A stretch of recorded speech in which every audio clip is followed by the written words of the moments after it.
Boa tarde, queridas amigas Isabel, Carol, Cristina, os demais amigos do Centro Espírita Humberto de Campos, de Quixadá, queridos irmãos de outras casas espíritas desta querida localidade. Aqui estamos nesse instante iniciando mais uma conversa, e hoje a nossa conversa será um pouco diferente das demais, não é? A pedido dessas queridas amigas, vamos conversar sobre alguns personagens, algumas pessoas maravilhosas que influenciaram muito na minha formação de espírita. Vamos iniciar pela casa espírita, onde onde encontrei, melhor dizendo, a primeira pessoa que vou falar nesta tarde. O nome dele é Luiz Esteves de Moraes. Já se encontra na pátria espiritual. Aliás, a maioria desses irmãos que vamos falar hoje já nos deixaram.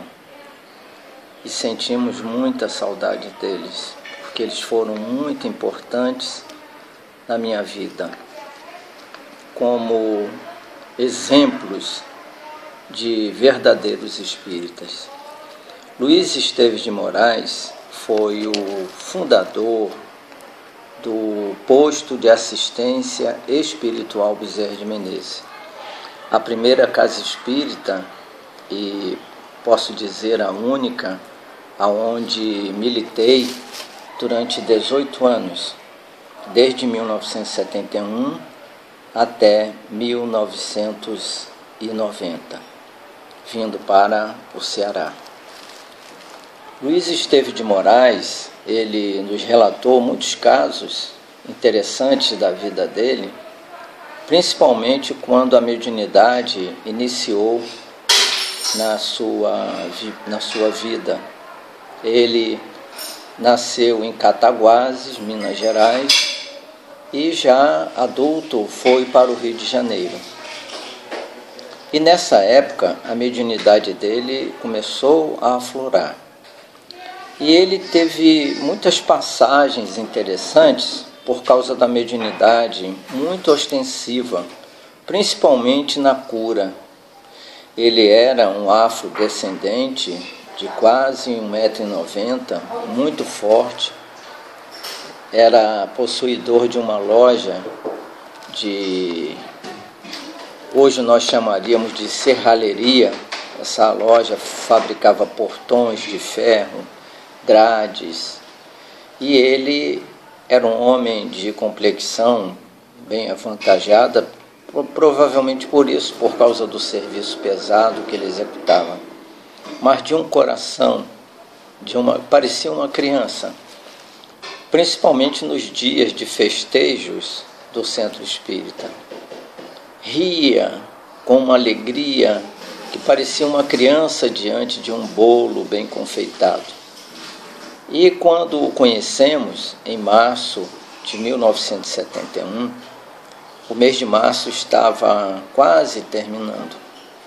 E eu tive a felicidade de chegar nessa casa espírita e, logo de início, com uma semana, fui convidado a participar de uma semana espírita, que é um evento muito contínuo lá no Rio de Janeiro. As Semanas Espíritas, tanto em 31 de março, do nascimento de Allan Kardec, a desencarnação de Allan Kardec, como 3 de outubro do seu nascimento. E eu tive a felicidade e fiquei encantado com aquela reunião. Lá, acredito que ainda continue dessa maneira, todas as casas espíritas do ramal, aqui é UDE, lá era URI naquela época, todas as casas de Madureira, Oswaldo Cruz e Bento Ribeiro se reuniam a cada dia da semana numa casa espírita, daquelas comunidades. E o presidente de uma casa ia dirigir a reunião na casa vizinha, na casa confrade. E, além do expositor, que sempre era convidado, nomes assim que nos marcaram muito na exposição, havia a página da mulher espírita, a página do jovem espírita, sempre um declamador nesses eventos, e a parte final era a palestra, que fechava com chave de ouro. E eu fiquei encantado com aquela reunião. Eu nunca havia visto coisa semelhante, fiquei muito impressionado. E o irmão Luiz, assim que comecei a frequentar a casa, assim ele era chamado, irmão Luiz, quando ele ocupava a tribuna, ele era um palestrante, falava mediunizado, mas era impressionante quando ele começava a falar. Ele não parava e era de uma profundidade, principalmente na questão do Evangelho. E o irmão Luiz contou que quando a sua mediunidade começou a aflorar, certa vez ele ainda não tinha nenhum conhecimento de espiritismo e ele alugou um quarto, né?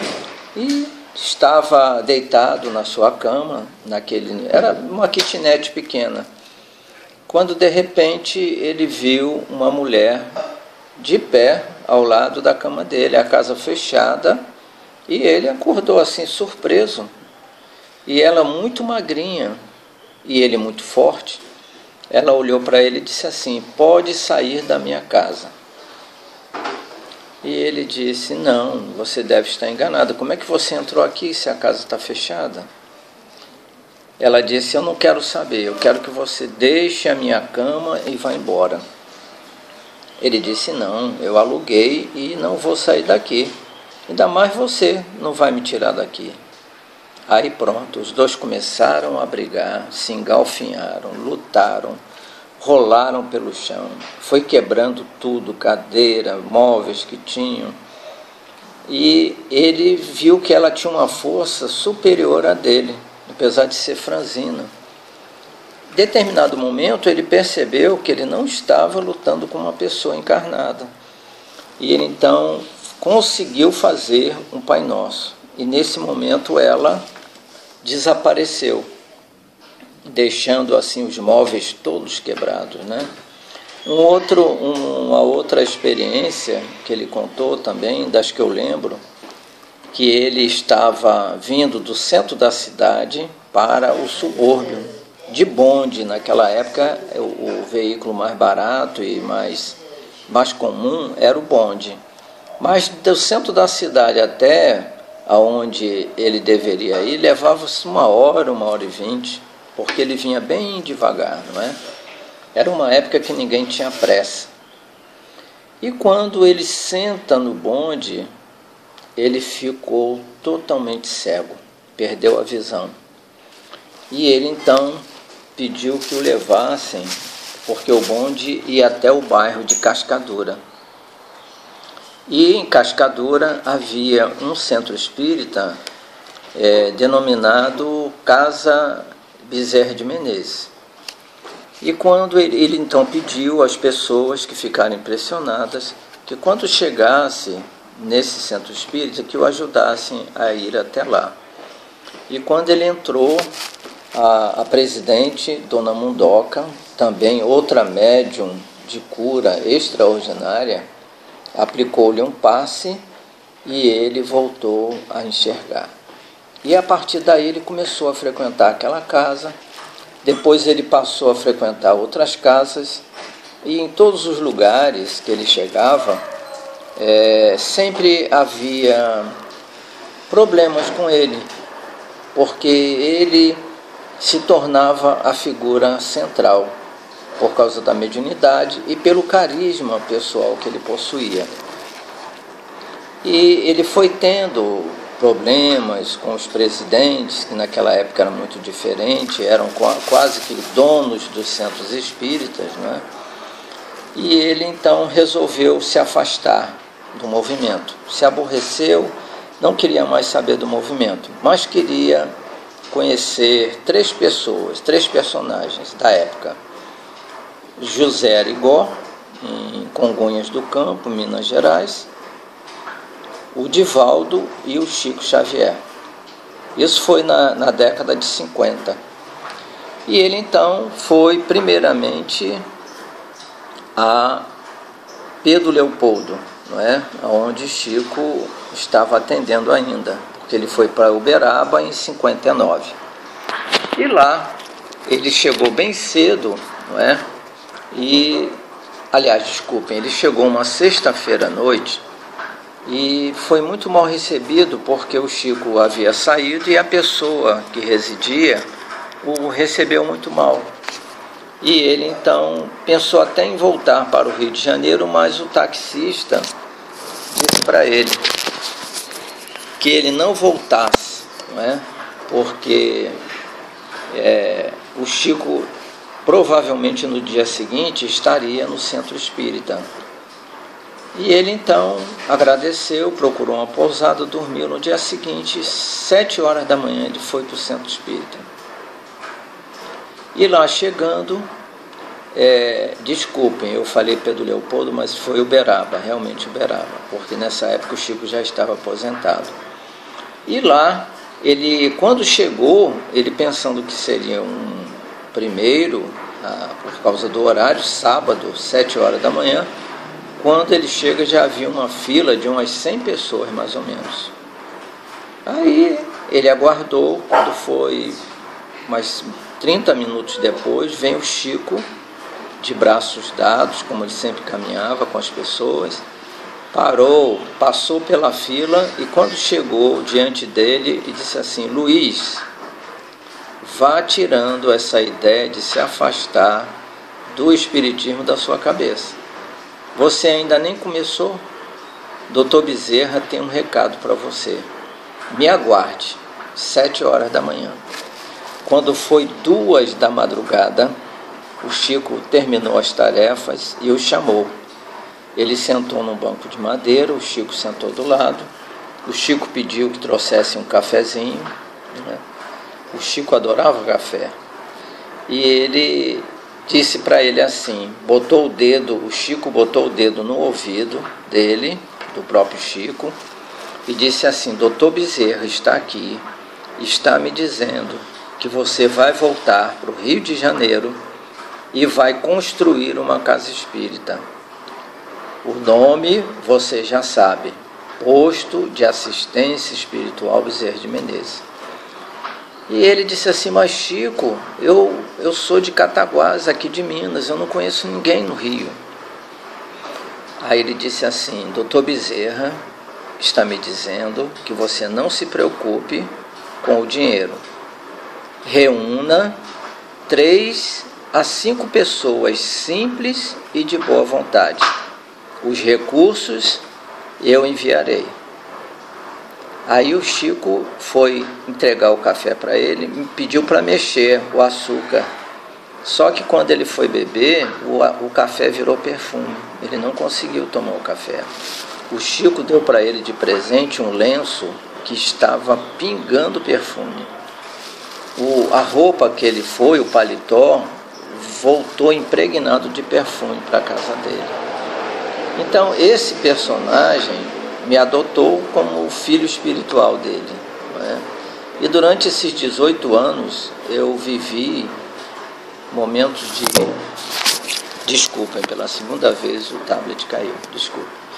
Eu vivi momentos de extrema felicidade, apesar de levar uma vida muito difícil no primeiro casamento, mas ali eu encontrava o refúgio, eu encontrei amigos, irmãos verdadeiros, que hoje acredito que só tem um, que é o Carlinhos. O Carlinhos é aquele exemplo do Evangelho vivo. Os demais já partiram. Agora, no início do ano, foi o penúltimo, que era o Walter. Se eu for hoje, como fui em 2013 lá, visitei a casa, mas se eu voltar hoje, além do Carlinho, mais ninguém me conhece, porque a maioria já partiu. Então esse personagem foi o primeiro, não é? E que me disse na intimidade que ele, a mediunidade que ele recebeu foi porque ele participou da Inquisição como um sacerdote que foi muito cruel, mas que aceitou a oportunidade de trabalhar a mediunidade em si. E ele colocava recursos do seu bolso na construção dessa casa, que é uma casa muito grande. Eu posso dizer maior do que o Lar dos Humildes, né? E ele era o maior financiador, né? O que ele ganhava, ele botava nessa casa. Eu tive a felicidade, eu não sei se foi felicidade ou foi compromisso, de iniciar nessa casa, em 71, como eu já falei. E essa casa, além dos estudos que se realizavam aos domingos, porque aquela época era uma época diferente. Era muito comum, melhor dizendo, as grandes correntes, não é? Essa casa possuía mais de 100 médiuns. E era uma mesa imensa que ficava no salão, as pessoas chegavam, o centro ficava lotado, eles sentavam em volta da mesa, na mesa estavam os médiuns sentados. O irmão Luiz começava com a prece de Cáritas, e depois da prece de Cáritas, as pessoas se levantavam e ficavam atrás, em pé, atrás dos médiuns. E atrás dessas pessoas ficava outro círculo de médiuns, todos vestidos de avental branco. Isso era muito comum naquela época. Depois eu soube que em Fortaleza também, aqui no Francisco de Assis, era semelhante em outras casas.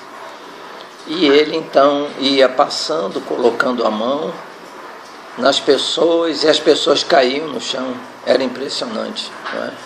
Tem muitos fatos a relatar dele, mas não vai dar para falar todos hoje, não é?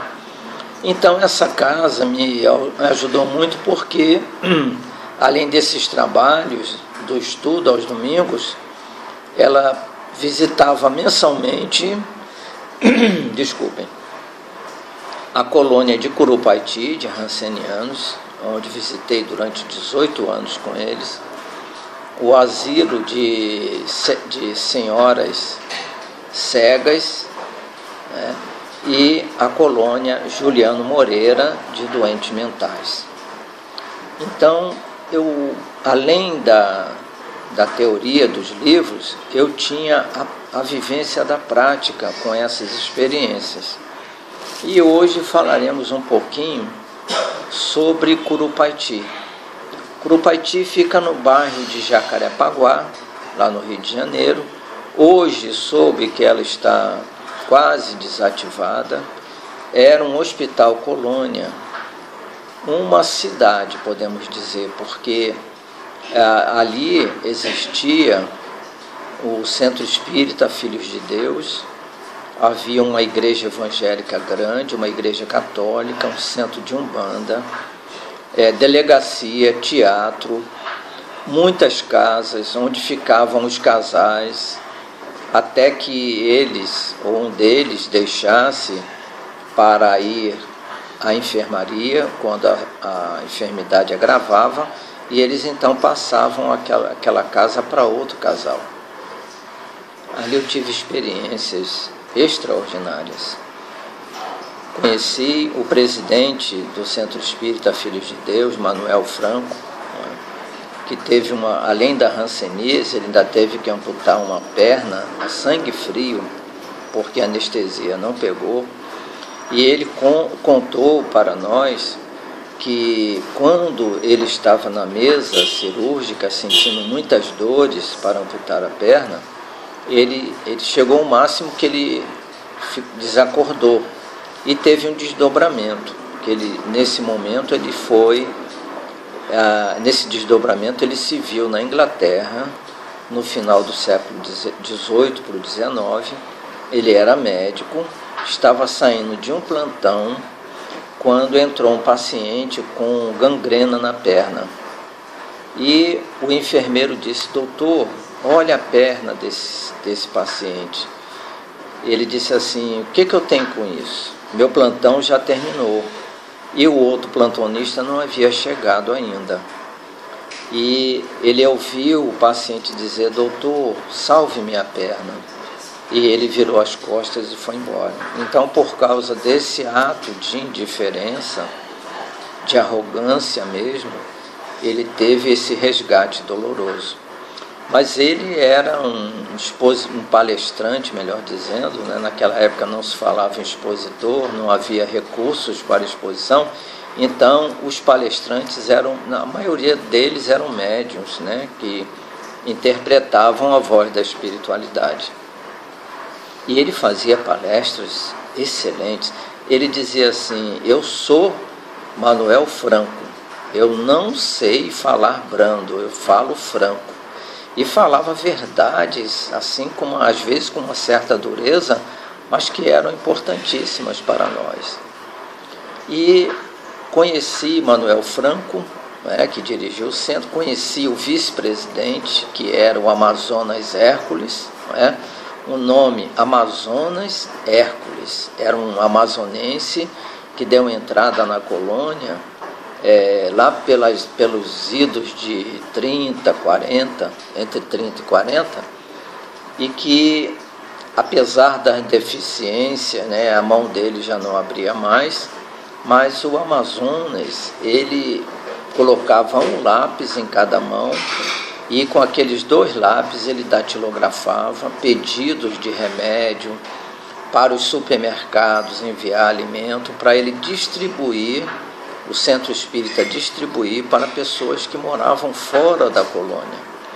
Um trabalhador incansável. O centro espírita ficava na faixa da rua e era quase uma colina, uma pequena colina. Então, para chegar na casa, na residência que eles moravam, tinha que descer uma escadaria. E lá embaixo, eu confesso que nas primeiras visitas eu tinha receio de ignorância, não é? Depois, com o passar do tempo, nós fomos nos envolvendo, aquela amizade foi crescendo e nós participávamos até da comida, do lanche, quando eles serviam para a gente. O medo acabou, vimos que realmente não tinha nada a temer. Foram anos de muito aprendizado. O Amazonas era um declamador nato. Quando ele abria a boca para falar uma poesia, todos ficavam emocionados. E ele fazia palestra dos centros espíritas fora da colônia. Era muito convidado o Amazonas Hércules. E foi, assim, um personagem muito importante na minha vida. Conheci ali o Marcondes já era cego quando eu conheci. O Marcondes era também um poeta, ele criava poesias e declamava com uma emoção muito forte. Conheci vários irmãos, né, que realmente deixaram marcas assim profundas na minha vida. E um deles marcou muito foi o Frederico. O Frederico, ele ficava numa enfermaria. As enfermarias eram de homens, de mulheres e de mutilados, aqueles que estavam mais mutilados. E nós, todo o primeiro domingo do mês, vários centros espíritas se reuniam lá às 8, 8h30, às 9 horas iniciavam a palestra, e depois da palestra 9h30 nós saíamos para visitar a colônia. E nessa enfermaria dos mais difíceis, dos mutilados, eu encontrei o Frederico. E o Frederico, ele já estava cego, ele já não tinha mais os dedos das mãos, dos pés, vivia deitado. E o interessante, ele já não ouvia muito bem, e para falar com ele nós tínhamos que chegar a boca bem próximo do ouvido dele. E todos que iam visitá-lo sentavam na sua cama e chegavam próximo ao seu ouvido e diziam assim: Frederico, como é que você está? E ele sempre sempre, em momento algum eu vi ele falar diferente. Ele dizia assim: eu vou maravilhosamente bem. Então, meus irmãos, minhas irmãs, depois de aprendizados como esse, o que fazer diante das dificuldades fora da colônia, quando aconteciam comigo? Eu sentia vergonha de reclamar da vida diante de tantos exemplos que ali aprendi, né? Conheci também um outro vulto maravilhoso que construiu um alicerce de fé muito grande na minha vida, foi o Aurino Costa. O Aurino Costa, ele residia no bairro de Bangu, né, no Rio de Janeiro, e ele realizou 30 cirurgias para poder sentar. Ele teve que amputar as 2 pernas, quase na altura, acima, quase terminando as coxas. E ele, apesar de estar nessa situação, em cima de uma cadeira de rodas, ele fundou uma instituição chamada Ação Cristã Vicente Moretti, que até nesses dias eu tenho recebido pedidos de ajuda, porque eles estão passando dificuldades. A Ação Cristã Vicente Moretti, ela abrigava crianças verdadeiramente monstruosas, crianças com deformidades de nascença muito graves. Uns tinham a cabeça muito grande, outros não conseguiam falar, outros tinham a feição muito grosseira e viviam em berços. Apesar de já ter idade um pouco avançada, eles eram do tamanho de crianças. E ele então criou essa instituição.